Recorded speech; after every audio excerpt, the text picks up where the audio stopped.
Hey, yo, it's me, Pops Van Marmalade, and you're watching the Comics-Related Madness Network. Huh?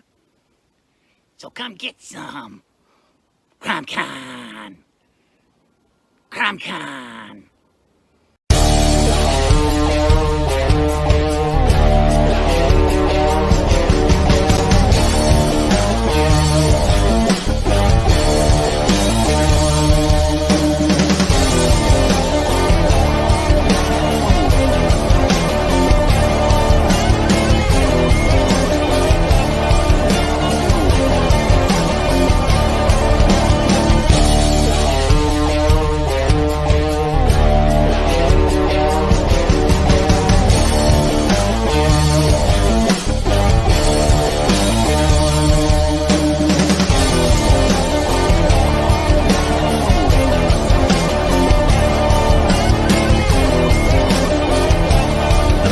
Entertainment Group presents the Madness Comic Network with original programming and additional comic-related content.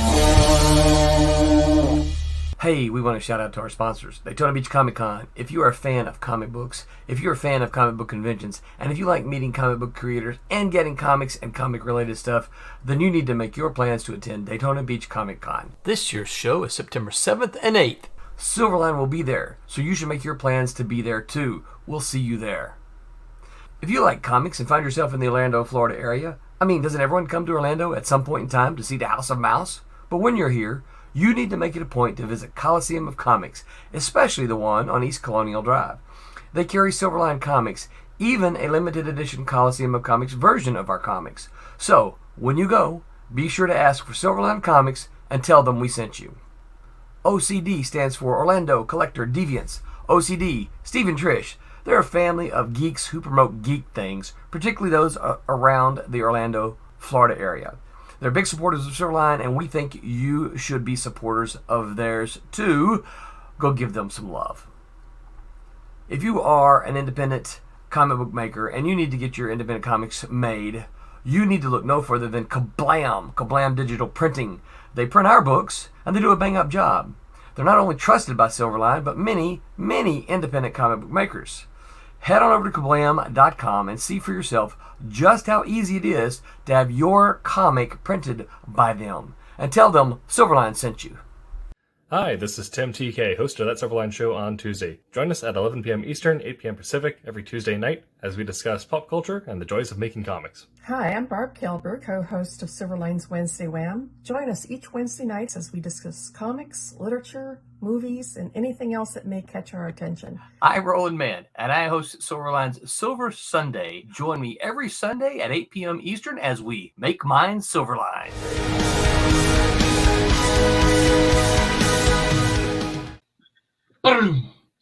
Hello, everyone, and welcome to Silver Sunday. This Sunday night, where's my calendar? On June the 19th.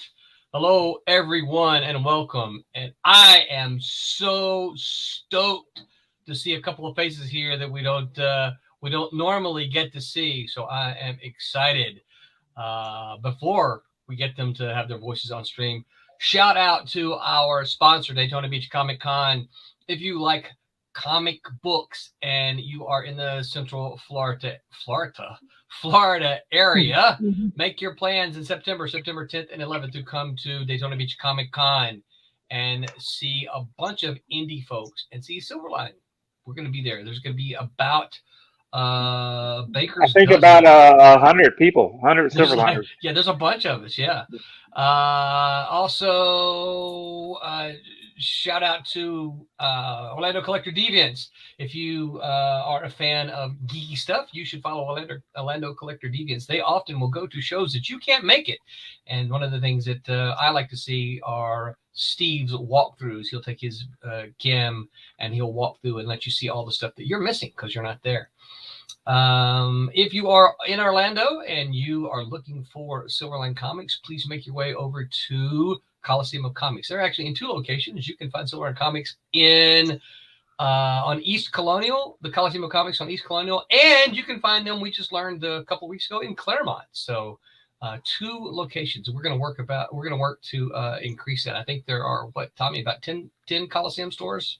There's a bunch of them. There's something like that. So we're going to work to get them in all 10, but right now they're in 2. So, and then of course, lastly but not leastly, shout out to Kablam for their awesome printing work. If you are an independent comic creator and you need your comic book printed, you should look no further than Kablam. They can handle all of your comic book printing needs. So as long as we can find paper, yeah, that's that's been our slowdown lately. Is that there's still a paper crunch, so we're still every day we're still looking for paper. So and much appreciated. Oh man, yeah. Actually, I really like the paper that because I noticed it was a little bit different that our last Silverline books were printed on. They had this slightly different interior feel. It didn't feel quite glossy. Because that's more of what we used at the very beginning before we switched over to that all gloss on the inside. But I know too. I do too. But people, the toner at our machines. Yeah, getting into the pet peeves now. The toner that our machines use are already so glossy. So it's you already get it, regardless of the paper. You're still getting a gloss. It's a glossy finish anyway. Yeah. And we've as we've got new machines now. Yeah. So we're even though everything is kind of crazy in the supply chain of everything, we're still going forward and getting new machines, and we got a bunch of a new cover feature things that we're going to do, including like full stamping kind of stuff. Yes. So, yep. All right, well, introductions are due here. I'm Rolling Man. I'm your host for tonight. We'll be talking about pet peeves. I'm joined, as usual, by Thomas Flormonte, who you've heard talking. Thomas, say hi to everybody. Hi, everybody. And we are also joined this week by Mike W. Belcher. Mike, say hi. Hi, everybody. Long time no see. Long time no see. We are so stoked that you have joined us. And a guy that we thought had fallen into the Mississippi River, Wubba. Not yet. Wubba, say hello, Wubba. Hello, Wubba. Hello. Hey, Wubba. It's good to see you, sir. You've got some additional facial hair, I think, from the last time you were on, huh? Life, man. It's life. That's right. Well, I know that More of it and greater. That's true. That's true. That is true. We could be like my father-in-law and get mascara and put it in your facial hair. Oh, I hope is he watching tonight? I don't know. I hope he is. No, I even though it really PO my wife off, I told my daughter that if I was going to dye it, I'd dye it pink or blue or something. Yeah. Something artsy, right? Yeah. I'll be hit. Yeah. Just be careful. Don't go with the old lady blue. Oh, that's true. If you go with blue, get a good solid, kind of a darker blue, but don't go with the old lady blue. Well, yeah. I'm waiting for football season to kick in again. I'll dye it Atlanta Falcon colors. Okay, there you go. That'd be cool. I guess I would have to dye mine Razorback red, huh? If I dyed mine, I'd have to dye mine Razorback. Well, you red. already got the gray going. Gray's not one of their colors. It is on that hat. I know it is, but that's not one of their colors. Any of you guys watching college baseball? I know Tommy's not. Yeah. No, okay. Arkansas is in the College World Series. Oh, look at that. Mike Weskovich is listening, so maybe he heard the mascara comment. What's up, Screw Loose? Good to see you here. You guys need to keep him in your thoughts and prayers this week, as he's got some medical things he needs to take care of. So Yep. Yeah. And then we've got Oven. Oven says, hello, Silverline family. What's up, Oven? Good to see you. Owen's been popping in again lately. He was missing for a while, Owen. We missed you. And we've got the "What's up, Big Dummy" stand-in message. I didn't know your father-in-law was on, so I was going to help him out and get the message in. Yeah. So what's new for you, Wubba and Mike? You guys want to fill us in? Kind of talk to us a little bit. Anything you can tell? Well, it's not new. I'm almost got issue 4 done. Yes. Yes. Cool. Yes. That's what I'm working on right now. Nice. And is that a electronic? Is that a tablet you're working on there? Yeah. Oh, cool. The whole book's been Wacom just because it's easier. Can you broadcast? Do you want to Can you share while No, you're doing this? Do you know? I'm broadcasting off my phone. Gotcha. Yeah. Yeah. Tommy could probably walk you through how to hook up your Wacom to the. I don't know how you could hook it up through the phone. I've broadcast before when I was on regular. I've broadcast before. Yeah, I think if I recall correctly, and sorry for those of you who listen, if I recall correctly, you log in separately, don't you? You log your tablet in separately. No, because you don't. Yeah, you can do it that way. The other way that I used to do it before I kind of disappeared off the show was I just screen shared. So. Okay. Yeah. From your tablet. Yeah. Yeah. Well, his tablet's connected to his computer, and he's just sharing that application to the stream. Yeah. Okay. The way I'm doing it is I'm sharing my iPad to going from Apple to Windows, so I'm sharing my iPad with my computer, my laptop, and then sharing it using a third application to do it. So that's why. Yeah. Well, what about you, Mike? Anything new you care to share? It's just been I've been a little bit since I've been on here. Just lettering stuff and doing logos, and then working on my own book, Man in the Mask. Man in the Mask, which we are big fans of course. And now you guys have Aiden's actually in college now, right? Well, actually, yeah. This is his beginning. This is the beginning of his 3rd year. Good night. No kidding. Well, I was thinking the other day, when we were going through the con, and we've not seen each other in person in 3 years. I can't believe it's been 3 years since we've actually, how fast it's gone since 2019 and everything in between. So yeah, he started that summer, act fall, and here he is. Goodness. Yeah, that's is he excited to graduate? Oh yeah. But it's still, school's still a thing for him. It's just something he does, but hey. Well, I didn't like high school. But I liked college. I liked, because that's where I met. That's where I met Tommy. That's where a lot of my, Stephen Butler, met Stephen there. Yeah. Met a lot of my friends that I still talk with today. So I enjoyed college. I probably didn't study as much as I should have. No, I know I do too. Yeah. But I did learn, but I enjoyed it. I guess mostly because you had that freedom, and I was doing stuff that I kind of wanted to do, and I was meeting people, and I enjoyed college a lot. So I know Aiden's having a good time.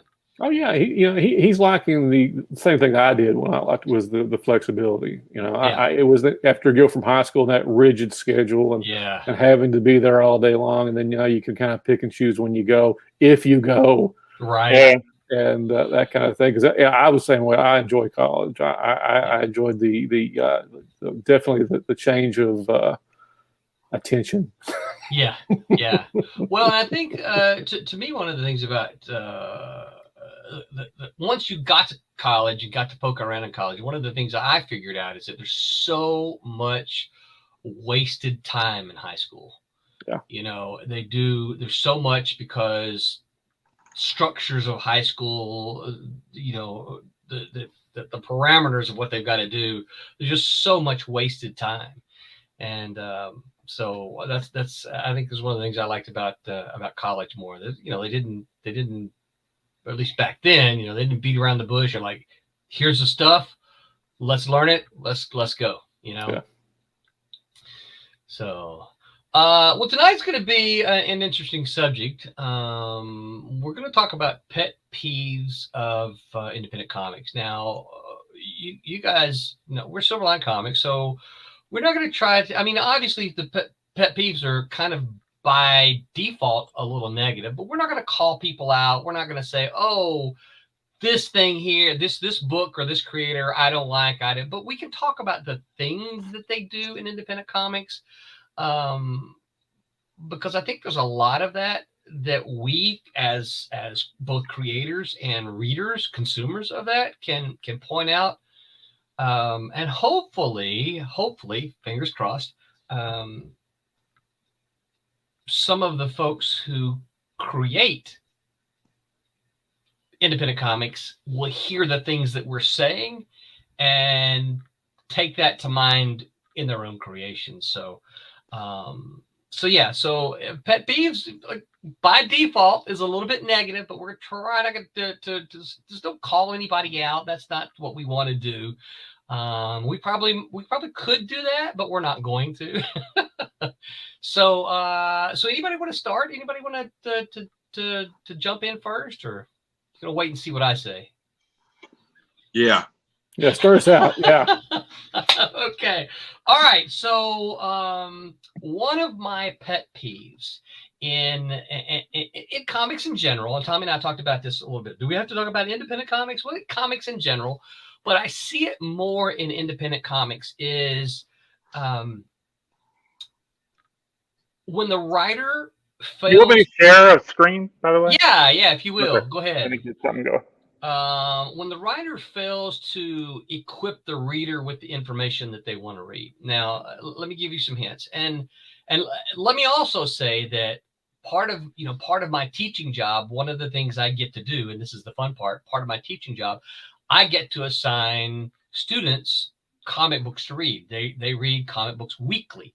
Right now, because of the nature of my class, it has to be free comics. Which, by the way, Mike, Man in the Mask is on the list. I think I may have told you that earlier. You did. Yeah, Man in the Mask is on that list. And so one of the things I get to see, and this has been going on for years. One of the things I get to see is I get to see the students most of who don't read comics that much. Some do, but most of them don't. They read them and then they're like, "Here's what I read. Here's what I got." And it was really eye-opening to me when they read them and like, I have no idea when this story took place. I have no idea where this story took place.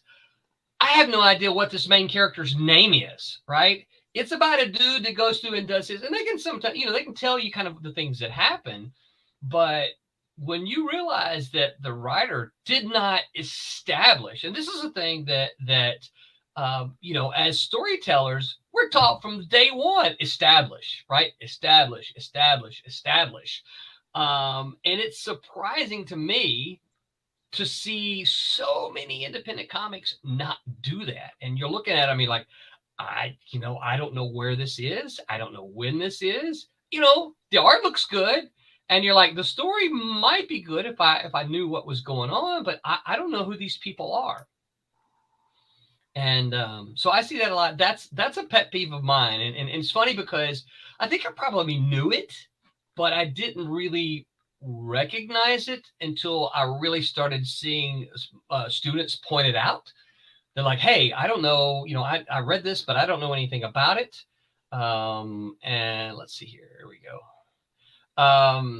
And that's when I kind of started noticing a lot of that. What do you guys? You agree with me? Disagree with me? I agree. A lot of times that I think a lot of people use indie publishing kind of like a crutch. It's like, well, I'm the lone little Indian, so I'm not supposed to follow these because you're supposed to maybe respect me for my independence. And I found that a lot. I try not to be as harsh on that stuff because it's hard. Doing the job and sitting down and doing it, and you're the one person trying to keep it all straight. Sometimes it's not easy. Yeah. But there is a preponderance of books that look really good, but when you pick it up and you're going through it, it's a very professional looking product, but as far as when you get down to the story, sometimes it does become, okay, well, I didn't know who is this and where did this come from? And, the stuff that of course, by very questioning that, it makes me very conscious to make sure someone doesn't worry about that for my stuff. Right. But as a reader, you're kind of like, well, it was almost there.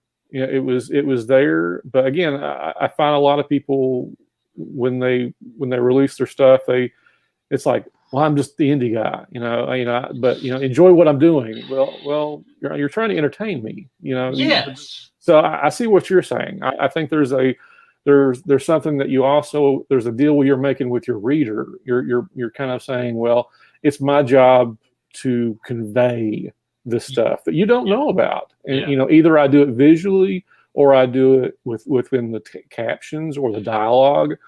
And like I said, sometimes some people, their ambitions are great, and I respect them because then indie publishing isn't easy. No, it's tough. But I see exactly what you're talking about. There's just some things that the contract with the readers kind of been lapsed. You're kind of wondering, okay, well, I want to know a little bit more, but I'm not getting it. Well, let me ask you a question. So, and some of you kind of, you didn't say exactly what I'm about to say, but you kind of danced around some of it. It's like the indie creators, like, hey, I'm the indie guy, so I don't have to do this, right? Do you think that's a valid for the indie creators that say that? Do you think that's a valid excuse? I don't think it is, because the way I look at it, my stuff I do for me, but I also know that someone's plunking down some pretty good piece of money for me, and I respect it, and I also feel like I've got to make it better, if I lapse on something or if I do something. So yeah, I think it's a bit of an excuse. I believe it's something that, again, once I respect anybody who tries this. Absolutely. It's extremely hard. But upon doing it, you also have to realize there are certain obligations. If this person, especially if you want them to return to you, especially if you want them to come back for your second issue, or so far down any other product you might do, you're going to make them kind of second guess themselves, because they're kind of wondering, okay, well, there were certain things about this book that I wanted to like, but I just felt like, they didn't take it serious. Because, I think, because, we're of somewhat the same generation. That was the thing, when I was young, looking at indie comics on the shelves in the 80s and looking them next to Marvel books or DC books. And that's the reason that, when you're young, you're looking at these black and white books, and you're also, you're kind of, especially the self-published stuff, you're saying, well, Marvel and DC are run by professionals, and they've got editors, and they've got all this experience, and then these indie guys. So, as a young person, you're kind of thinking, well, my value is better spent with the big guys. So that's what the big guys have kept with over the years. That's what keeps the big guys in that excuse that, they're the professionals, and indie guys are not. And I kind of hate that. I really, because I think, I have seen so many good professional products. I mean, it's hard to say that, but indie publishing has that kind of reputation as quality not always there, because of, again, the idea that you can ride the coattails of the cause. You're supporting. I mean, many people with certain Kickstarters, I shouldn't go there. Okay. That's okay. Just don't name names. I'm not naming names, but but I think a lot of Kickstarters survive on that maybe the quality isn't there, but maybe the cause is. And I think that's, again, we're in the entertainment business, whether we're big, like, woohoo, we're independent, support us. So again, we also have to fulfill the other side of it, because I much rather, someone tell me that what they were entertained, and it's like with lettering. I've always had the opinion that if somebody could make it through anything I've lettered and they didn't see anything, that means I did my job. So if they could read one of my comics and they didn't have any questions, I think I did my job. Lettering is kind of like the bass player, right? Is it? You don't want to notice. You don't want to notice the letters, That's a good letter, right? But if It's a you good notice letter. the letters and like, something. Yeah, Exactly. Yeah. on my list over here, that is one of my pet peeves is if Lettering, if okay. lettering. Yeah, if the book hold is. on. We'll Oh, get there in a no, minute. Yeah, we'll get there in a minute. you brought it up. Yeah, brought it up. So what do you think? That's pretty much my only pet peeve right there is that whole, well, I'm indie, so I can just do whatever I want, not follow any rules. Really? Yeah. I mean, that's coming from me, and I love underground comics. Sure, yeah. Love indie books. I think all of us do here, But, growing up, I mean, I was reading everything from like Boneyard Press and, all that underground stuff. And it was all professionally done. Mm-hmm. From the lettering, the sling, everything. So, I mean, if a company like that can do it, there's no reason for anybody else not to be able to do it. I mean, you got to give it a little love. I mean, if this is the career that you're picking and this is what you want to do, you got to show some love and some respect for it, Yeah, I agree with that. Ryan Permisson says, "Happy Sunday, Silverline family." Happy Sunday, Ryan. Thank you for popping in, sir. I got to get you a list of names for you. So don't think I didn't see your message. I did.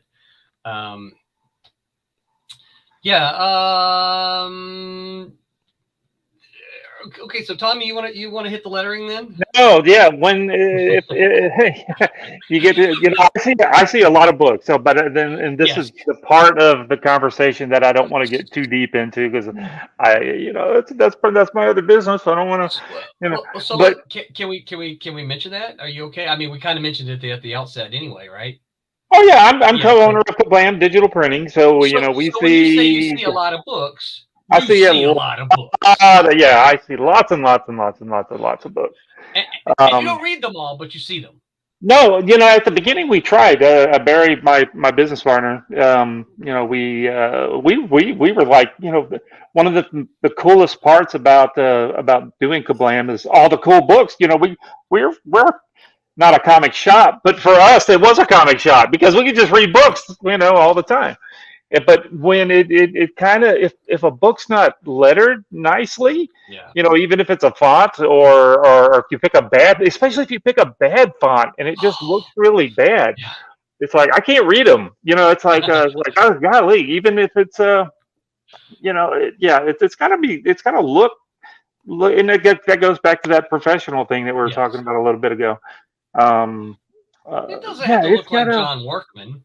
Right? No, it just needs to be neat, and you got to be legible, and you don't use like a font that's like a 0.2 or something like that. A size on a 300 dots per inch image. Something that's like microscopic. I mean, I'm going through vision problems with cataracts and stuff. I don't need to be struggling to try to read somebody's tiny font, that they've picked, or an ugly font, or so fonts to me, it's a big thing. If it's not lettered and you got word balloons scattered all over the place, not leading the story properly, making you read through the panels. Yeah, it's a Z pattern. Well, or any pattern. So I'm going to say something. You guys tell me if you agree with it or not. So I think I have a little bit more forgiveness for lettering. For independent comics pre-computer age. Because, now, I say a little bit, because lettering is a tough job. It is a tough job. Hand lettering. And Mike was a hand letterer back in the day. And so for me, it's like, okay, we have the equipment now. We have the technology. It's not really that hard to, and there's free fonts out there you can get legally, so it's like when I see a bad font, you got to pay for it. They're not that you can use commercially. Are still really cheap. It's like, just pick a nice one. Come on, do me a favor. I usually I think it's Blambot, right? No, Blambot. That's one of them. Yeah, you're right. Who does the January 1st sale? Oh, that's Comic Craft. Comic Craft. Lots of great stuff there. Yeah. So I usually, I did this last year, but for 4, 5, 6 years, drop $100 because they have a sale on January the 1st, and that's But the thing is that it's so readily available. So if you're doing a comic book today, why are you using Times New Roman? Well, what is the one? Comic Sans. Isn't that the one? That's the one. But even okay with that because it kind of looks like a comic book font. But then you had what was the big one that was selling in the 90s? I think I posted it in our stream not too long ago. Oh, the one that was always in the Comics Buyer's Guide? Yeah, so you can get it on the disc that everybody had and was using, but it was pretty good. And that was only like $15 or whatever, and I forgot what the name of it was. But get a font. Get something that looks good. Just for me. And don't use type 4 font size. Do something a little bigger. Yeah. Oven Reed says, I can't do bad grammar. Oh my gosh. Oh God, don't read my books because I leave the misspellings in. I'm terrible. I am so bad. And Barry's right there beside you. He can proof it for you. He laughs at me. They're always like my wife and Barry and all them. It's like, why didn't you let me proofread this? And I go, I don't know. I thought I spelled it right. I'm sorry. And they go, well, you can fix it. And I'm like, I'm not fixing it. I don't care. I'm not fixing it. Yeah. I have to agree with Owen. I think there's he's right. Typos are going to happen, right? But we live in the technological age. Email it to somebody. Get them to proofread it. I know. I know. So bad. Send them a PDF. Say, hey, please read this for me. I'm not sure I quite understand this. We may have to have Owen explain this. He says there's a group who dress up their comic book characters as established characters from other mediums and charge an arm and a leg for those covers. Do what? Okay. So there's a group who, and I think he's trying to not mention the group, which I appreciate. There's a group who dress up their comic book characters as established characters from other mediums and charge an arm and a leg for those covers. So when we think other mediums, I'm thinking like television and film. And so if you take your comic book character and make it like, I don't know, Harry Potter or something like that. I don't know. I don't guess I'm quite following that one. Owen, write some more stuff. Tell us what you're talking about. Explain it a little more, Owen. We're not really sure what you mean there. Explain it. Yeah. All right. So, well, I got another thing with lettering that I wanted to say. If I want to read a book, I'll buy a novel. That's all I'm going to say. Yeah, I'm right there with you because, quite honestly, that's probably my biggest pet peeve is, comics are supposed to be show, not tell. And there's a lot, and of course, this is also in the mainstream, unfortunately, quite a bit. Yes, it is. Yeah, it's not just it's not the indie stuff. Yeah. I mean, probably this is one for all of comics, is this the over narratization, over dialoguing. I mean, you're almost like, the writer feels like he's got to earn his keep or something. It's like, I'm sorry, but, there's a reason the artist is there and you need to utilize, if you aren't the same guy, you're not the guy that draws what you write. You're telling this guy, you're not important. I'm trying to show my importance it's like you're explaining the same thing that the picture's showing. That's just and it's across the board. It's not just indie comics. I mean, you see a lot of indie comics, but like I said, this is a general. That's one of my biggest pet peeves. Is like show, don't tell. If the drawing is saying it, maybe you shouldn't recover it. I mean, this isn't early '80s Marvel. This is a different situation here. You don't have to over the exposition too much. Well, I'll also take I'll also go to the very opposite end of the spectrum in that I don't want to look at a picture book. I stopped looking at picture books when I was 4. And while I absolutely love comic book art, I do. I love comic book art. When I buy a comic book, I want to read it. I don't want it to be a novel, but I want to read it. I want, words in all the panels so that I can stay there long. I find that when I in independent comics, I think can be particularly bad about this. I'm thinking of a few I'm not going to mention. So when I look at them, when I sit down to read them, if they've got no words on them, I literally do this: flip, flip, flip, flip, flip, and I'm like, okay, well that I spent $5 at the show or $10 at the Kickstarter, and it took me 5 minutes to read. Oh no, there's a happy medium in there somewhere between there is. picture book and novel. I'm wondering if it's because being more of the I write my own stuff. Mike does too, besides doing the art. So maybe we're kind of wanting to see more of the art, and because you're the writer guy, you kind of want to see more of the. But you told the artist what to draw. You already had your highlight. You're already done, Roland. Get out of the way. Let us do our part now. And put a little blurb on there going whammo, and then be done. Listen, Pete's not here, so I'm going to put words in his mouth, right? Oh. He said this once before, and I had never, as far as I know, Pete's the only guy I've ever heard say this. Pete's like, I like it when you put words in the panel. And I'm like, why is that? And he goes, because it makes the reader stop and look at my art. And I'm like, gee, I've never thought about that before, but he's right. If there are no words, again, you're going to flip, right? But if there are words, you got to stop and read it. So you're going to stop at each panel and look at the art in the panel.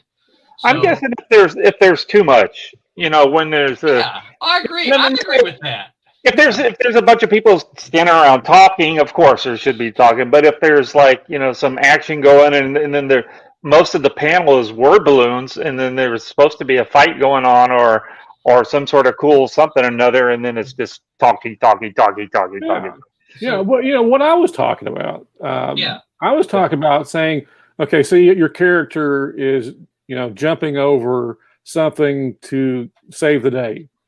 You shouldn't use if you're going to use captions, you shouldn't be saying, well, he jumped over this car and then smacked this guy in the face, which is what you're showing in the drawing. Yeah, exactly. Yeah. So you could utilize other dialogue, like what something else that's going on. I'm not saying don't use the word balloons or use dialogue. I'm just saying don't echo what's being shown in the panel. Yeah, it's a waste of space. What I'm looking at. Yeah. Don't tell me what I can see. Exactly. Yeah. Use it for something else. Use it for being descriptive, being his heart's racing, knowing that he has to be there at a certain time because you're already showing that he's running. You're already showing he's jumping over something. So that's the kind of stuff I'm talking about. I want to clarify that. I'm not saying that don't use words. I'm just saying don't overuse it. Don't reiterate something I'm already visually seeing. Do something else. And I am 100% with that. Yeah. I absolutely. And you see a lot of that kind of thing. If you read enough comic, you see that, I think,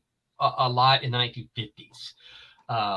And probably some in the early 60s, but you could see Thor punches Hulk with a mighty blow.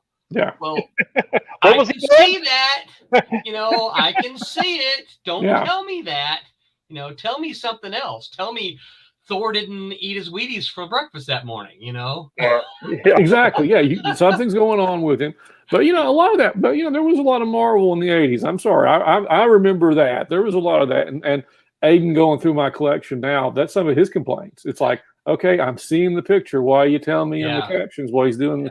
So it's still something. And again, I've caught it in some indie comics. It's like you're just trying to earn your keep as the writer. It's like, well, you can do something else. You don't have to be descriptive. You can use any. There's a lot of different ways of telling the story because. You don't have to show because the artist is already doing that. Right. You're already telling the person, over-telling the person. So that's just me. That's just me. It's just over-repetitive. Well, and this is why it's called our pet peeves, right? Yeah. And when you're talking about, Pete, the dialogues, That's me, because I write, I draw my book. Yeah. But when I'm putting down the lettering, I'm thinking about that too. I'm thinking, okay, if I want to put this guy's or the reader's eyes on something that I drew, I'm going to move the lettering where I want them to see, because they're going to go there and look. Yeah. So I'm right there with Peter on that. It's like you're making, if they're tracing the lettering, they're going to be looking at the panel a lot longer. Yeah. Yeah. Open clarified a little bit here. He said, I think that's tacky. They steal from video games and anime and copy their outfits. Gotcha. I can't think of any, and don't mention them, Oven. I can't think of any that come to mind, but yeah, I think that's, I can't do One Punch Man, so I'm going to, and I don't know if someone's done that. Yeah. I can't do One Punch Man. I watched the first episode of that deal. Have y'all seen One Punch Man? No, I thought you were making up some. No. So I have a lot of students talk about, and I'm going down a rabbit trail here. Students talk about One Punch Man a lot. So Brett and I said, well, hey, let's watch the first, because he'd never seen it, and he'd heard about it too. And we watched it. I don't get anime sometimes, y'all. I just don't. I watched the whole first episode. When we were done, Brett looked over at me and he said, "We're not going to watch any more episodes, are we?" I'm like, no, we'll watch something else. What is it? I'll give it a shot. Yeah, okay, yeah, do that. Watch the first episode. No, what's it on? What's streaming? Netflix, I think. Okay. I think that's where we saw it. Aaron Humphreys, what's up, Aaron? He says, "My God, legs." Comic has very little words, like 5 or so. So Aaron has a picture book, right? Oops. Yeah. And we know, of course, they have no sound effects. Oh, that's true. Aaron doesn't like sound effects. Aaron says, strangely enough, I look at the art less with word balloons and more at the art when there are no words, because the art is Well, we've already decided, Aaron, that you're like not the normal person. And because the art is carrying the story at the time. Then again, I like pretty pictures. Well, I think we all like pretty pictures because we're into comics, right? So we all like the pretty pictures. Yeah. Let's see. Owen says typos aren't bad, but it's you and I, not you and me, for example. Well, it all depends on how you use it, to be honest with you. But yeah, I see that kind of thing a lot. So here's an asterisk I would put to that, Owen. If it's dialogue and it's consistent with the character, I'm okay with it, because that means this is the way the character speaks, and so the character is making this mistake rather than the writer. Now, that's my asterisk, is the writer needs to know what they're doing. But if it is dialogue, I can overlook it a little if it seems to be consistent with the language of the character speaking. But that's what I'm doing. I'm doing it on purpose. Yeah. Okay. Tommy, did you have anything else to say about the lettering? No, I think I've touched all my lettering problems. But I think you're right. I think overall, I think you're right. I think bad lettering can really mess up a book. And I think in this day and age, there's no excuse for really bad lettering, because we have the technology, and you don't have to have, Illustrator. There's all kinds of, cheaper software that you can use that can do the same kind of job and Illustrator is probably the most common, but there's all kinds of software that you can use, and the fonts are, relatively inexpensive. And yeah, so there's really no excuse, I don't think, at this point in time. So who's got the next pet peeve? Wubba, I see you're just biting the inside of your lip. Yeah, okay. No names, but spill it. What you got? Well, I know it's more of a new thing now with the whole Kickstarter. It's the one issue. They release a number 1, and then they move on to another book and release another one, number 1. Got that on my list too. Well, it's funny that you say that because I've had a few email. Tommy and I were talking about this the other day. I've had a few people email me saying that that's what we're doing at Silverline. That we're just, and of course then I say, I've been trying to get Wubba to finish number 4. What do you want me to do? I was just going to say that. That is not the case at Silverline. My rear end is just late. No, we got a lot of number 2s and 3s and stuff that we're jamming on, and yeah, we've got several number 3s. Kalis is done. We've got several of them, several that are very close to the end. Cat and Mouse. Kalis is done. Cat and Mouse number 4. Wub is working on. We're on issue 4 of Trump's now. 3 is done being colored as we speak. Mickey's shown us some colors. They look really good. Fire Rush is the last. Number 3 is the last issue of that one, and John Martin is inking that one. Twilight Grim number 4 is in Mickey's hands to be colored. So we have a bunch of them that are at the very end and almost done. So. Yeah, we're gonna have a bunch of stuff done pretty quick. Yes, we are. I don't know if you mentioned. Number 5, Cat and Mouse number 5 is pretty much done. Yeah. The pencils are done, and Jose Fuentes is inking that one now. So I'm so giggly excited about that. Yes, me too. I just want to. I like seeing different inkers on me, and he actually communicated with me, so. Good. I was like, cool. So I kind of feel like I'm vibing with him already. Good. I like to hear that. And I suggested for him, and I know John says I didn't tell him this for Fire Rush, but I suggested to him not to start on page 1, to start on page. Tommy and I, we talked way back when. Yeah, that was one of my things that you had. Great. Start on like page 10 or something like that. Jump in a little bit. Yep. You don't want the first page that you're trying to feel your way into a new penciler. Mess up the very first page, exactly. Yeah, so I don't know exactly where Jose is going to end up starting, but yeah, he said, I think he said he was going to do something like that. So, So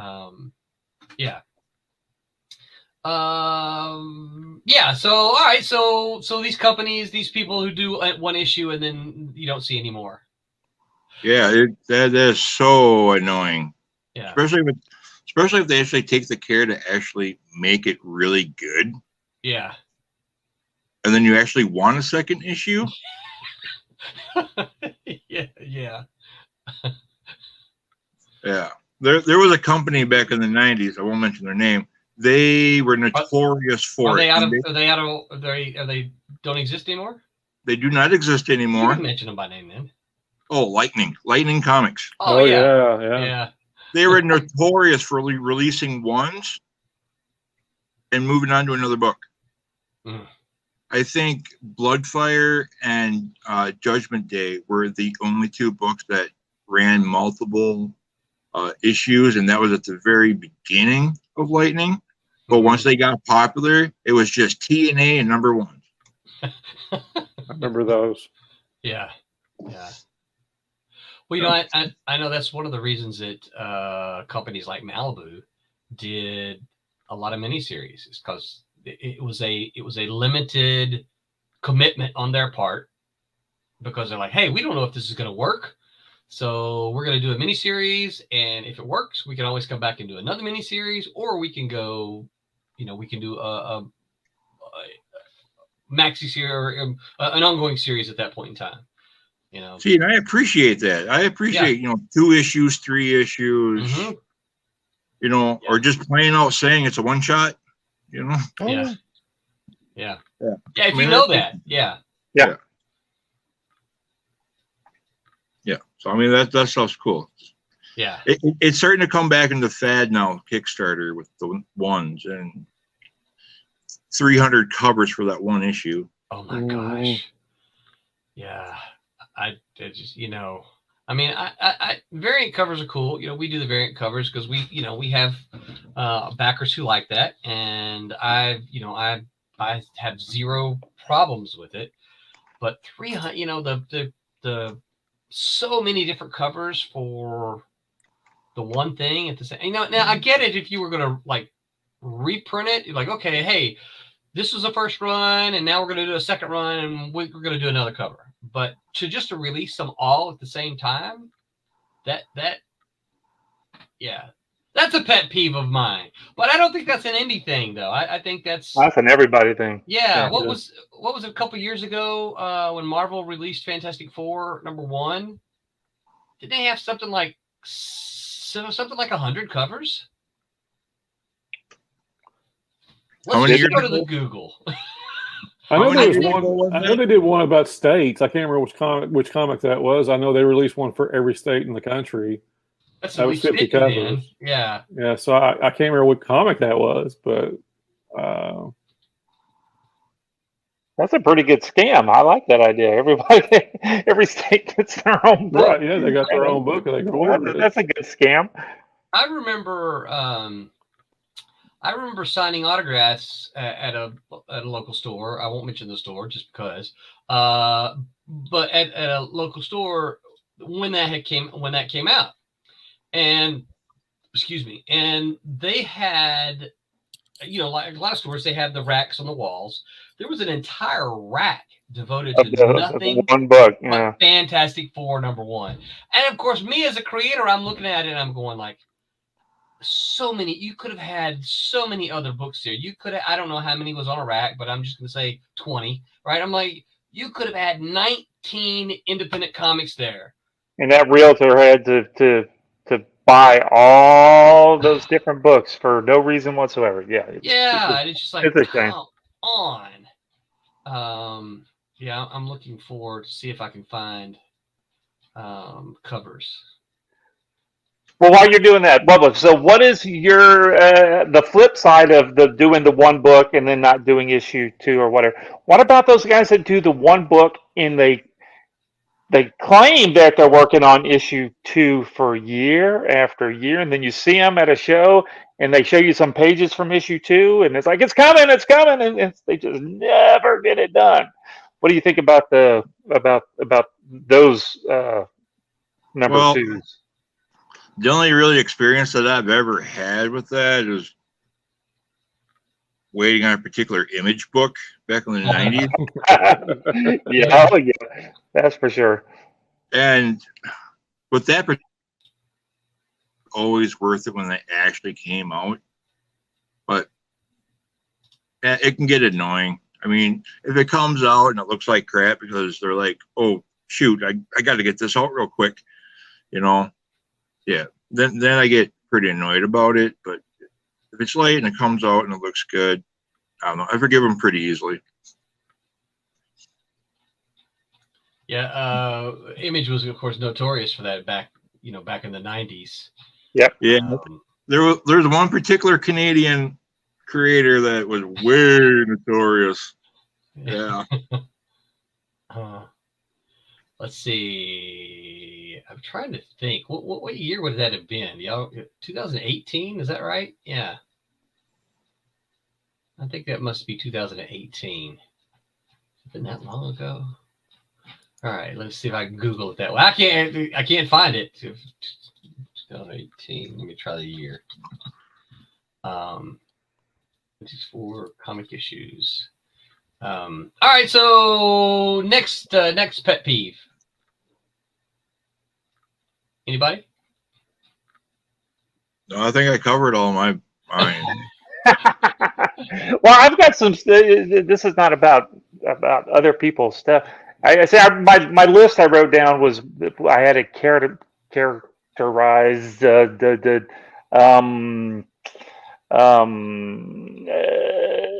but this doesn't have, some of the stuff I wrote down here doesn't have anything to do with independent stuff.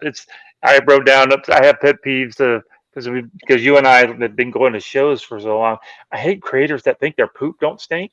Yeah. Yeah, that really bothers me so bad. When you're on, you could be on top for 1 minute because all of a sudden whatever you did, your book sold 1 million copies or whatever, and you think that you're just you're it, and then you're burning bridges, and then all of a sudden nobody remembers you, and then you still have an attitude when you show up at I hate those guys. God. Yeah. See that a lot over the past 30 some odd years of doing this. Just be nice to everybody. That's one of my some of my other little pet peeves things that I wrote down is like, I hate halos. Did I tell you guys that? Roland, you know that I hate halos around artwork. Oh, It's me. I hate halos. Oh, but some of this doesn't have anything to do with our subject. I have a question for you, Tommy. Do what? Yeah, it's a personal problem for me.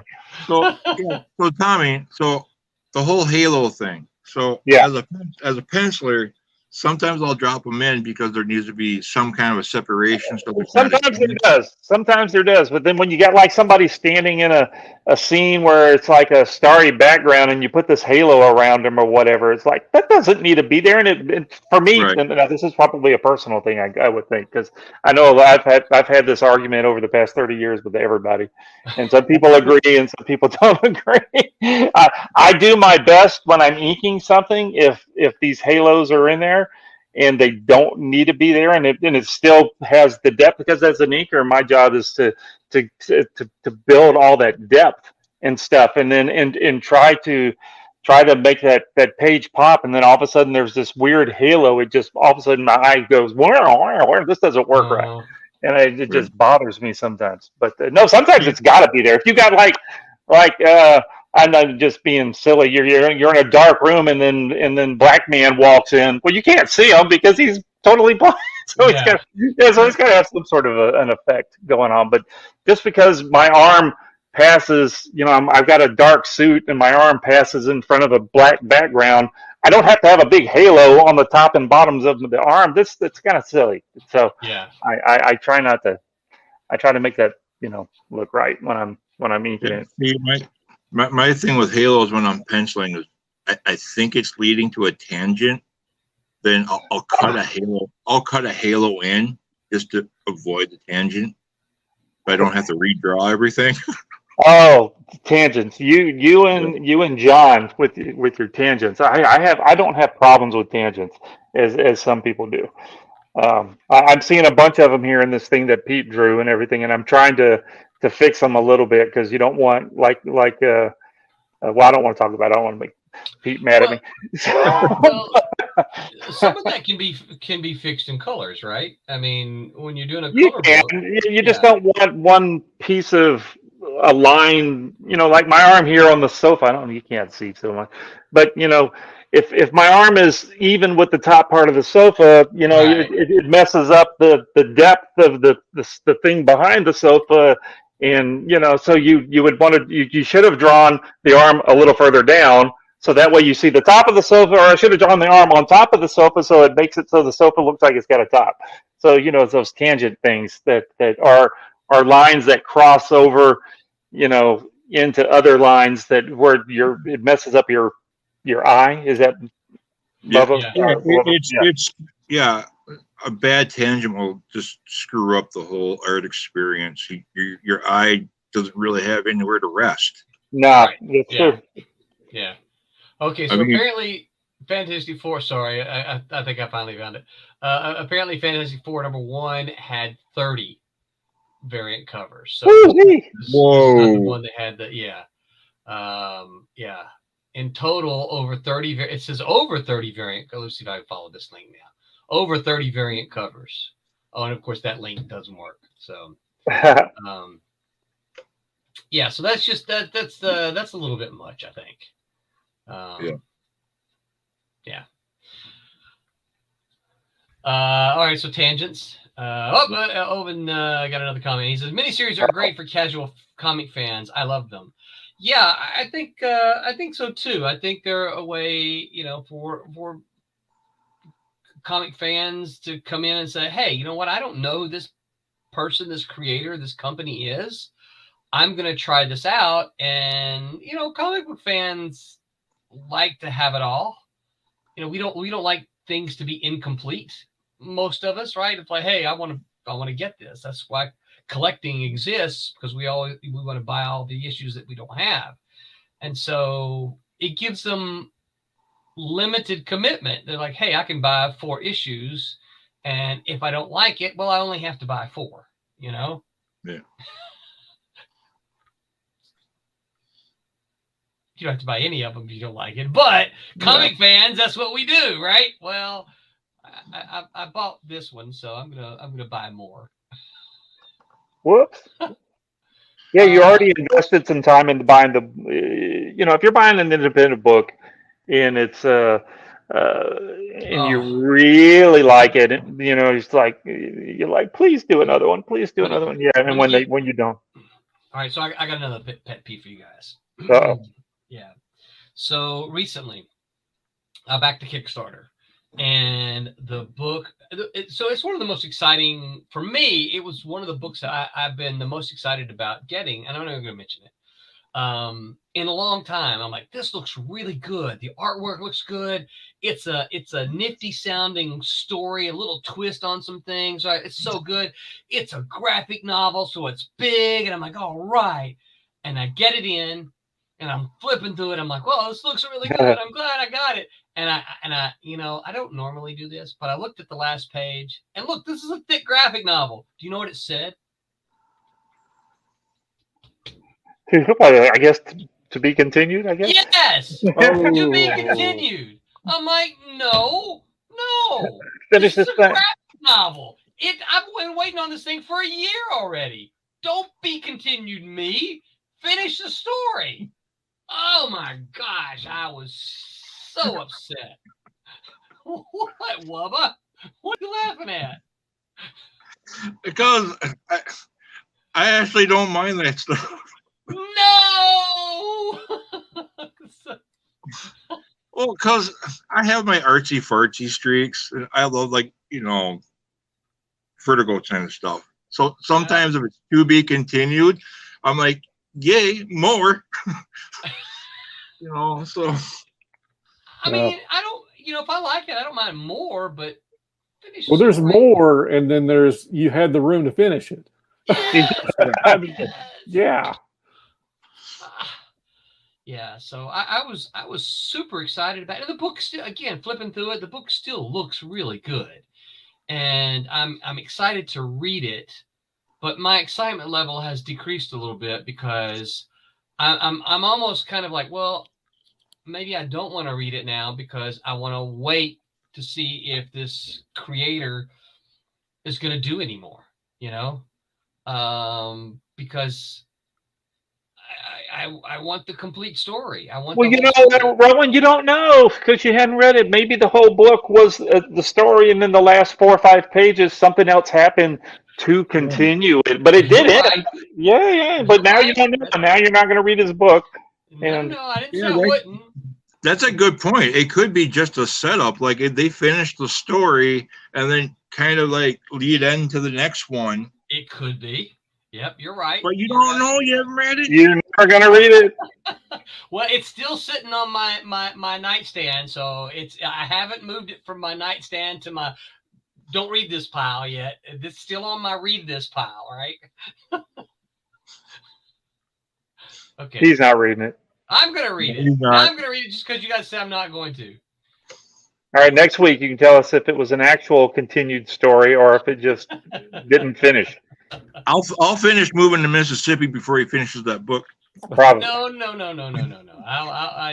You've been talking about moving for way too long. Nope, I'll finish this book first. The date is a hard set now. It's all been cleared with my boss, and yeah. What part of Mississippi you moving to? Natchez. No, okay, all right. Yeah. I've already had talk with Roland about dealing with some of the utility companies down there. Fun. You are a major inconvenience on their day. Yep. Every once in a while you get a nice one. Yeah, it's always best in person. Go in person if you can and take care of it. All right, who's got the next pet peeve? Oh, golly, we've gone through. Even though I made up, I shoehorned some of these in there that really didn't belong. I'm I got going one. over. Yeah, go for it. Bubba. The books that start all black and white and then flip over to color. Do you mean in the same printing, or in like one issue is black and white and the next one is color? One issue is black and white, the next one's color, then the one after that's grayscale, then it's black and white, then it's color again. Oh, that would annoy me too. Oh my gosh, yeah. Yeah, especially if it's but the penciling inking part is still the same person or the same kind of art, but all of a sudden they decided to make one. You think they're trying to do to be artsy kind of thing, or it happened. When I was younger, the indie guys from like the late '80s, early '90s, I saw more of that. But it's like we didn't have enough money to like colorize this print run, so we ran to black and white. Well, we had a little bit extra money, so we grayscaled it. And we sold enough of this issue, so we colored it. Stick to something, right? Yeah. So it just made it hard to read, follow the book, and keep on it because you never knew what you were getting. Like, I'm a black and white guy. I love black and white. And if it's done well, like a couple bucks worth that I'm thinking of, they could have just kept it that way and they would have just kept selling. Yeah. Unfortunately, they stopped printing altogether because the last couple books were colored and then people quit buying them. So, yeah. So that's annoying. That is annoying. The other thing is that I never see black and white books on Kickstarter. That's annoying as crap too. I understand we live in an age of technology and whatnot, but black and white is beautiful when done right. Done right, yeah. I hadn't even thought about that. I can't think of a black and white book on Kickstarter. You're right. We still at Kablam. It used to be at the beginning when we started 15 years ago. It was of course everybody was doing black and whites. Most of the stuff was black and white. A good 80-90% of everything was black and white, and then now it's kind of flipped. Now it's almost good 70% color now, and just a very few black and white books. And we're printing way more books than we were then. So we're printing lots more color, and it might just be because we've made it easier for people to do color. So maybe that has something to do with it. I'm not sure. I would think so. Because you and I talk about this some. It's far easier to be an independent comic book maker today than it was 20 years ago. I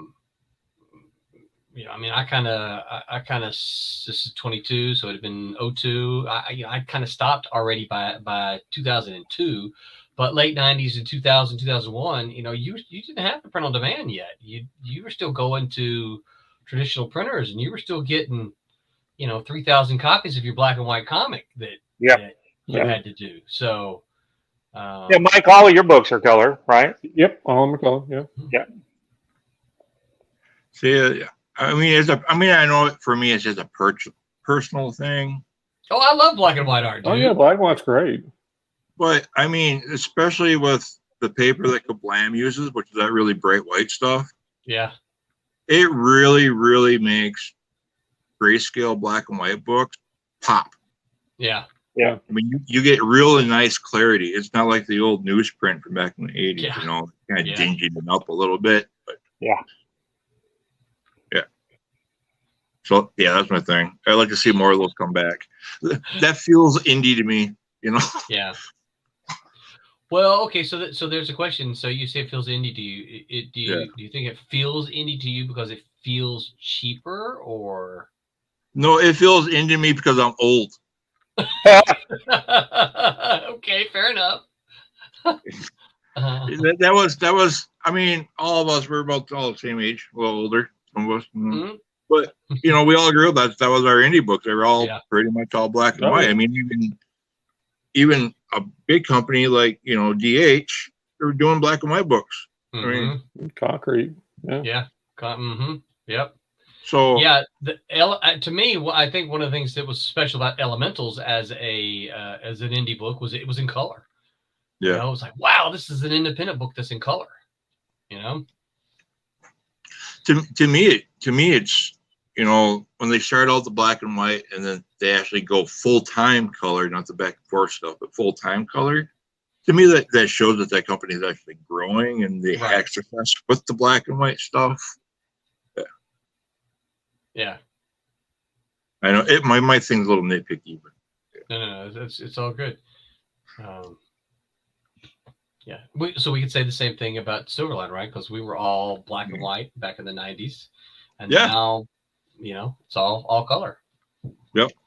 Well, it's a different world, different technology. I mean, people perceive things differently, especially with digital comics. Mm-hmm. You know, the black and whites were a convenience because, as you said, you had to go to a web press and get 2,000 or 3,000 copies if you were doing it. So, you know, the guy doing the Weekend Warrior stuff couldn't afford that.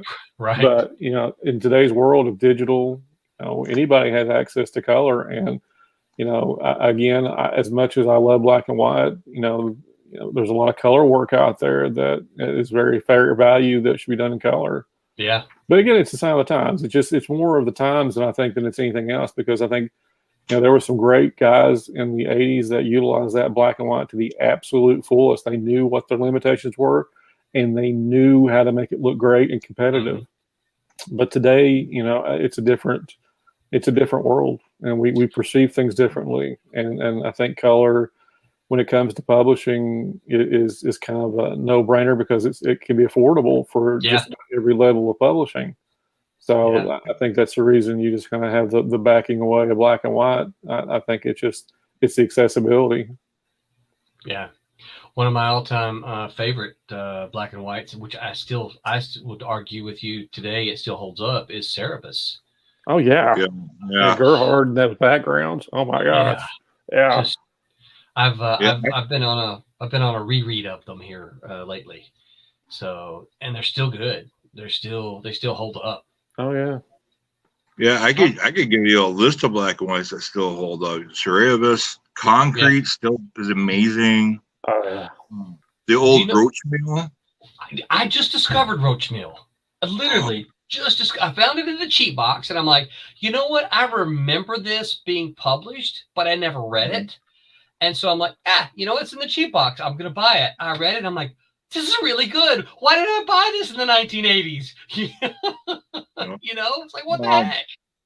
Another one, John Byrne's Nextman. That was originally black and white. Beautiful work. I don't remember that being black and white. I've got them. Was it the graphic novel black and white and then the series was in color? I don't think the whole. It was originally printed in Dark Horse Presents. Okay.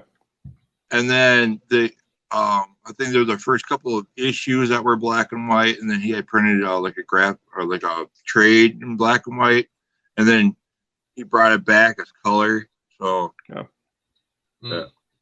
okay, I must have jumped on when he brought it back then, because I don't remember it ever. Everything black and white.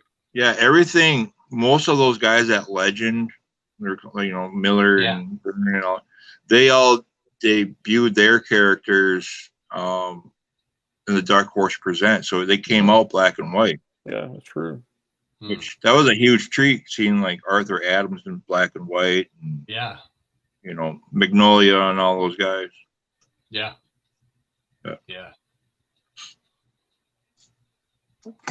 What's another pet peeve? Late Kickstarters. That's about the most blanket thing. And you know what's really funny is the late Kickstarters I have are done by, you know, mainstream professionals that are doing indie work. I think guys that are mostly that do indie work, I get them on time. Isn't that weird? Yeah, I get really. That's a major pet peeve of mine, and I need to really hold my tongue. Yeah, no names. No names, but I just really have a problem with Kickstarters that, you know, they are right at the bat talking about this great project, and they're, you know, some of the money they're going to use to keep themselves employed for a couple months so they can totally devote to getting this book done and in your hands. and 3.5 years later, you're still waiting for the book, and most of the email updates are, we're getting to it. Yeah. And you know, and like I said, no names. Nope. I have a major pet peeve. Like I said, what cracks me up is most of my like Kickstarters I've ever gotten are by professionals who are doing their own indie work, and they keep putting other work in front of it, and they're trying to get to it. And it's like, well, I could have tried to get you my money 3.5 years later, but you took it when the Kickstarter was over because you made your goal. I have a major problem with that. I do too. Yep. And especially because, as you know, it's from professionals who you think, oh, this is a professional. They've worked for, 20, 30, 40 years, and I've loved all of this and this and this and that. I love these projects by them. They're going to do a Kickstarter. How fantastic is that? Take my money. Yep. And then you're like, yeah, you took my money. You took my money. I will tell you this, no names, but about a year ago, maybe, there had been a Kickstarter that I had backed from a professional. It'd been like 5 years, 4 years, something like that. And this professional made an offer for refunds. I took him up on it. I'm like, yeah, give me my money back. Yep, it's like, I'll go spend it on another Kickstarter. Yeah. When you get your book done, maybe I'll get it. But yeah, I'm not going to let you just hold on to my money. You're not a bank. I mean, you're not an investment firm. Yeah, and you know as well as I do, 3.5 years. Well, by the time this book is probably going to be at the 4th or 5th year, that money's not there anymore. They didn't keep that money. That was going to be my point. That what you were talking about. All those big Kickstarter money people, and I call them the Kickstarter booby books, is what we like to call them over it. And and they make all of this money, and you're like, oh, these, and then you go like, these people don't know how to produce a comic book all on their own, and it's like they just sold, they've got $10,000 or $100,000 or whatever. It's like, that book's never going to come out. You just know it's not. You just look at it. I will say this. I'll tell you who does know how to do it, and he's a friend. It's Tim Lim and Mark Pellegrini, the folks who do Common America. Okay. These guys make so much bank on their Common America. Mark Pellegrini actually was on the Tuesday show. They talked about a bunch of anime stuff. I can't remember. Farron's still around. He can probably remember what they talked about. But these guys, I met them at a little bitty show in Arkansas, and they had just started doing, I think they had done something called Black Hops back then. It's basically a rabbit. Instead of Black Ops, it's Black Hops, right? Ha ha ha, rabbit. But they figured it out. They figured out how to do it, and we're talking like 100,000 books kind of thing. Yeah, I mean, maybe not that many. Maybe 10. Let me look up. Maybe like 10,000 books. Still, there's a bunch of them. Kickstarter. But these guys have figured it out. So I have a question about the whole pro thing. No names. Do you ever want to give them like the benefit of the doubt because they have a record of hitting their deadlines every single month, and now that they have no editor to squish them, or whatever, that they're just trying to get it right, on their terms. Like maybe you ever some of them are. But no, I mean, I don't give them latitude because again, they're professionals. It's professionals, and this, especially if you're doing a Kickstarter, it's even more. I mean, get your crap together. Yeah.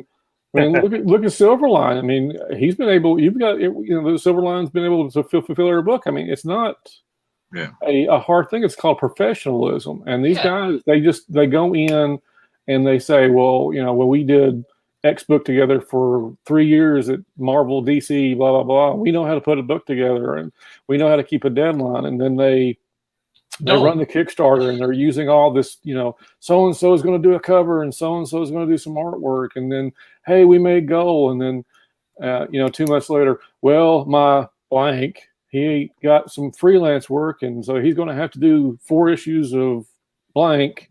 before he can get to us. But as soon as he gets those 4 issues, and then the next email is, hey, well, then it's a year later. You know, he had to go on the convention circuit. You know, he had conventions to go to, and he had sketches, and he's posting sketches. Well, you're drawing. Right. You know, why can't you draw the book? And so, like I said, you got 3.5. And these are guys I really like. I mean, a good majority of them are, but, you know, they talk about, well, little Junior got sick, and so I couldn't do it. It's like, okay, there are things I understand, and then there's things that, again, as a business, you're doing this as a business. Junior's not drawing the book. Yeah. So, you know, those are the kind of things that kind of get at me. It's kind of like you took my money in bad faith. You promised me that this money was contributing to giving you an income for the 3 or 4 months you thought this would take you to do this project. Yep. And then almost, like I said, almost 4 years later, you're not even a halfway through, and the writing's not even done. That's the even funnier part. Yeah. The writer and the artist are 2 different people. I mean, so why, like you said, for 3.5 years, why isn't the book written? Right. Yeah. You know, this is the stuff that kind of gets at me. You know, this is the stuff that they don't get penalized for, but indie comics get penalized for it.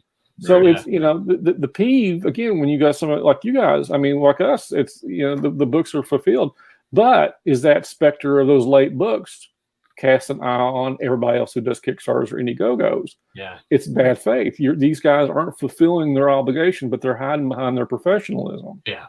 And it's just, again, it's a business. This is a business. As soon as you give your first bit of money or take your first bit of money for somebody, you're doing this as a business. Whether you're the weekend warrior or you're somebody who's trying to use Kickstarter as an income, you're still, this is a level of professionalism that, again, indie comics sometimes doesn't always fulfill. But unfortunately, again, it's the smaller ones that get the brunt of it when they don't even aren't the offenders. You know, again, a great number of Kickstarters I do fulfill because they understand it. But again, the biggest offenders are these professionalism, supposedly mainstream guys that come in.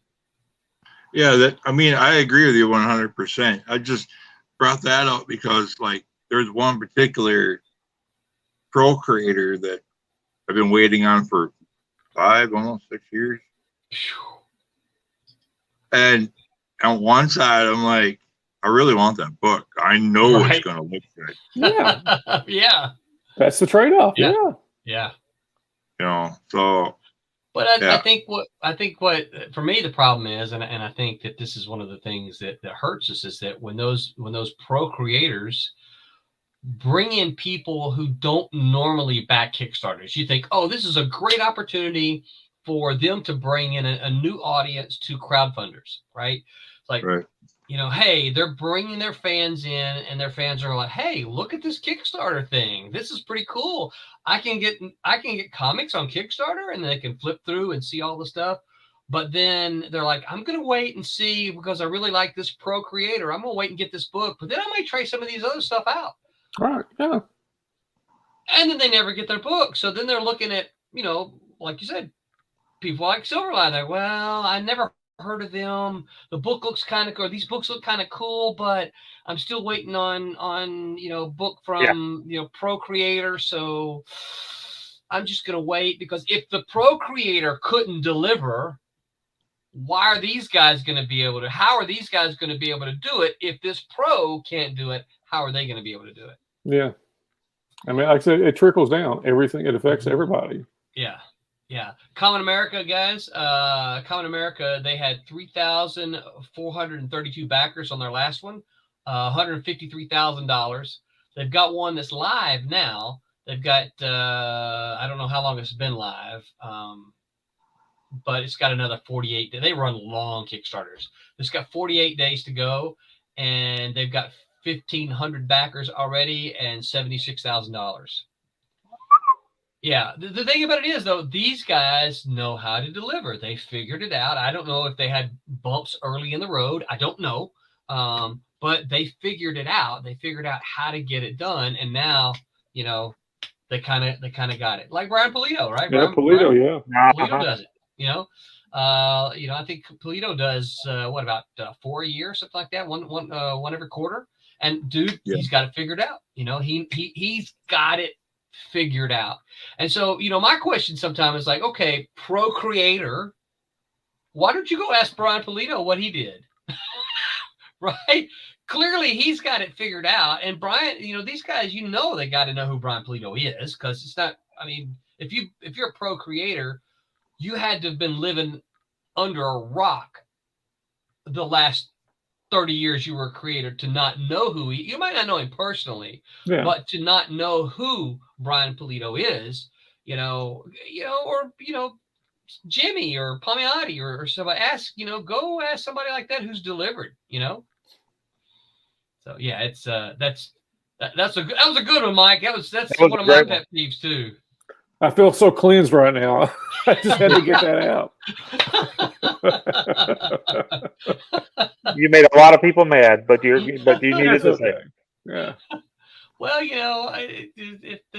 my mama used to say, they got the same pants to get glad in. Oh. Yeah.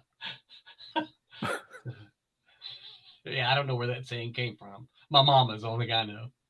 Well, I'd get mad, and she'd say, well, you got the same pants to get glad in. I don't even know what that means, Mom.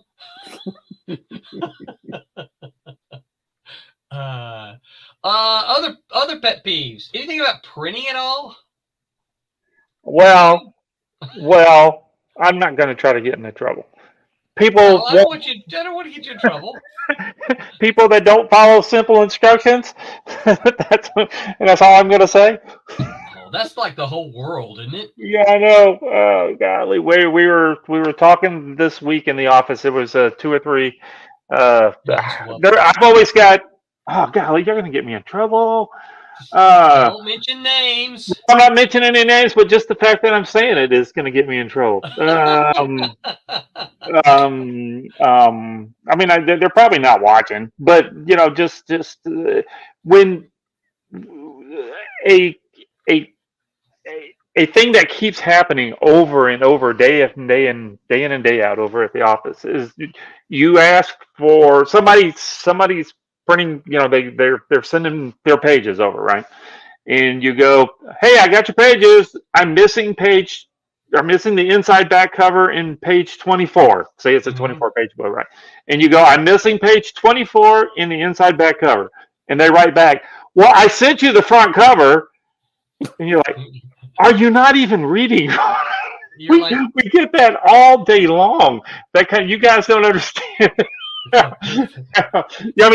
know that Barry's losing some hair, and I think this is the reason why. Yeah. And Mike knows Barry pretty well too.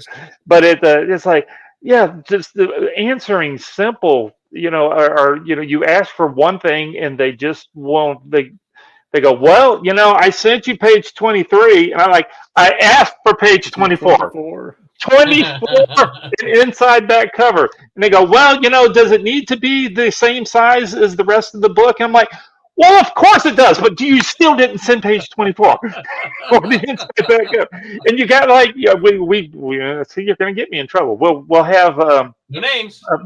No names. Barry, and Jennifer will go, here, look at this. And there'll be 15 things going back and forth. And the first one is, I need this page. And back and forth, back and forth, back and forth. 5 days later, and then they get pissed off that their book didn't ship on time. And it's like, because I'm still missing page 24. Do you want? I'm going to leave it blank. I'm just going to put a blank page in there. If you what you need to do, you need to create another house ad, right? And you're right. You can't do that either, because then I'll have to reprint it, and that'll cost money out of my pocket. Yeah, I know, but still. Oh, God. Yeah, just people not following the simplest instructions, are not reading, and we also discovered, this is something for everybody out there sending emails to stuff. Don't ask for 2 different things in an email at one time if you're trying to get somebody that's not quite sure what they're doing, because they'll answer one, maybe, and never answer the other one, and then they get mad that you're asking them again something, because why didn't you tell me this the first time? I'm like, I asked you 2 things before, and you so you ask one thing, and then work that out for a week and a half, and then you ask the second thing. You don't ask for 2 or 3. Oh, and my goodness, don't ask for a list of things. Oh, don't do that. I messed up using the chat and logged before saying bye, guys. Bye, Wubba. Bye. Glad you got to join us tonight, Wubba. It was fun. Hopefully, you can do it again on a regular basis. Yeah, it was good to see. Yeah. So you know what, Tommy? I wonder if there was. I wonder if there's because we just called it a pagination guide at Malibu. And even back before when we were doing, when we tried to do this stuff pre-Malibu, I did, and for lack of I didn't know it was a pagination guide at the time, but that's really what I ended up doing. Where's me a blank piece of paper? I literally just, I'm going to see if you guys can see this. I'm going to go solo here on me. But I would take and I would draw basically the comic as if you're looking at it, right? That's too complicated, Roland. No. So I see those are the pages, right? No, that makes perfect sense to me. This is the cover. This is the inside front cover. 1, 2, 3, 4, 5, 6, 7. Right. I would make me a little thing like this, right? Yeah. And that's enough of me here. And then that was my pagination guide. That's how I knew what I needed to have. And even when I ended up at Malibu, we had to do the same kind of thing, right? We had to fill these pagination guides out. And we were usually told, you're going to have ads on this page, this page, this page, this page, right? They would tell you where the ads would go. Yeah. And then as the editor, you then had to fill in where all the other story pages went. If you didn't have enough story pages, which we had a regular count, you're like, okay, well, we can have a letters page, an editorial page, or house ads, right? But you knew you had X number of pages to fill because you had to print them. Right. Yeah. It don't work. People only, it's the laziness of, social media. I think that's what contributes to the way people read emails now. I think everything is so force-fed to people. They think that people automatically either read their minds or what they meant to say, or don't you know that I did this right and you're doing it wrong? It's I get it the same way during doing business myself, just graphic design. It's people don't pay attention. People telling you who've done it for 30 plus years, you're doing it wrong. I'm doing it wrong. Wait. Yeah. Something's wrong with that picture. Yeah. It probably doesn't surprise you guys at all, but this is one of the biggest issues I have with students is they just don't read it. They don't read directions. And then they get mad at me when I give them a 0 and they're like, yeah, but I turned it in. I'm like, yeah, but you didn't turn the assignment in. The assignment says do this. You didn't do that. You did what you wanted to do. you did something. You turned something in. Yeah, but you didn't turn in what the assignment says this. And they're like, well, but I didn't read that part. Well, that's not on me. That's why you got a 0. Come on. What are you arguing with me about? Yeah. So that's a whole other rabbit trail. I know. I should try not to get into trouble. I know exactly what you're saying. Yeah, so this has been fun. Pet peeves, as Mike said. I've got two. I got 2 last pet peeves. 2 more, okay. No, but they're from my wife. They're from Renee. Okay. All right. Okay. The one pet peeve, and I'm reading because I wrote it down. She told me to write this down. She said, Renee's number 1 pet peeve is me, being me, Thomas, running her out of the living room on Sunday at 8 p.m. That's one pet peeve. And then the number 2 pet peeve is how come at 9:30 we're not done? That's her other. It's literally I got it. It's on my little sheet right here. Yeah, I guess I should see that BJ send me a list. Yeah. Did I get a list of stuff pet peeves from her? Yeah, we have now. I just thought I should have done it this past week. Since we got back from all of our running around and visiting back home and all the stuff, we've got she wants me to set up a little area in one of our bedrooms where I can put the little banners up in the background like I used to do. You remember I used to put the banners and all that kind of stuff, rather than just living room stuff in the Christmas tree and all that kind of stuff. Yeah, so, home, blessed home looks good, right? Yeah, pretty stuff. Yeah. Although I will tell you, shift over a little bit. Your M is a little tough to see, so it kind of looks like blessed hoe. Blessed.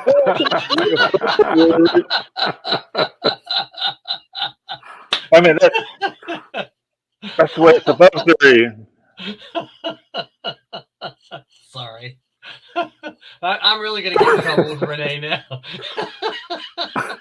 Leave it there. See how long it takes her to spot. Oh, no, she'll see as soon as she comes in. She's probably listening now. Yeah. So this was fun.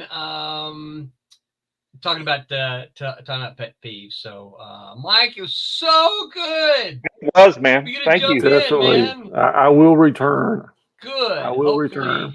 Yeah, we have missed your voice here, sir. So, you don't need an invitation from us. I know. You got the. You're on the little the group chat. So all you got to do is click the link and join us.